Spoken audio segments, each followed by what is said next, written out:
সুমন, একটু জানাবেন মারধরের শিকার পুলিশ কর্মকর্তা এখন কোথায় আছেন, সবশেষ পরিস্থিতি কি তাকে নিয়ে আমাদের একটু জানাবেন বিস্তারিত। কলি, ওসি নিজামকে কোথায় রাখা হয়েছে সেই বিষয়টা এখন একটু ধোঁয়াশা।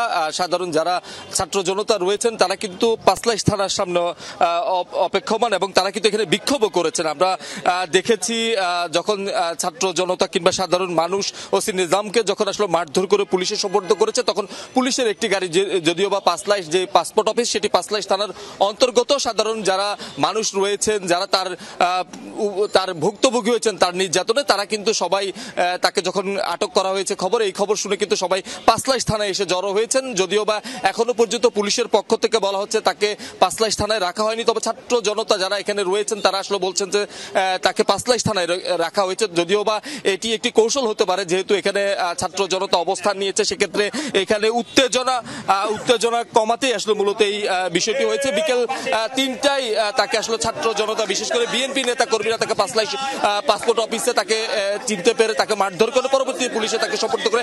এখনো পর্যন্ত কিন্তু বিএনপি নেতা কর্মী সহ সাধারণ যারা ছাত্র জনতা রয়েছে তার বিভিন্ন হয়রানির কারণে ভুক্তভোগী, তারা কিন্তু এখানে এসে বিক্ষোভ করছেন। তারা আসলে বলছেন যে ওসি নিজামের ফাঁসি এবং তার বিরুদ্ধে যে মামলা রয়েছে সেই মামলা থেকে গ্রেপ্তার দেখে তার যে চাকরি সেটি থেকে তাকে আসলে প্রত্যাহার করে নেওয়া হোক। কলি, ধন্যবাদ আপনাকে সুমন।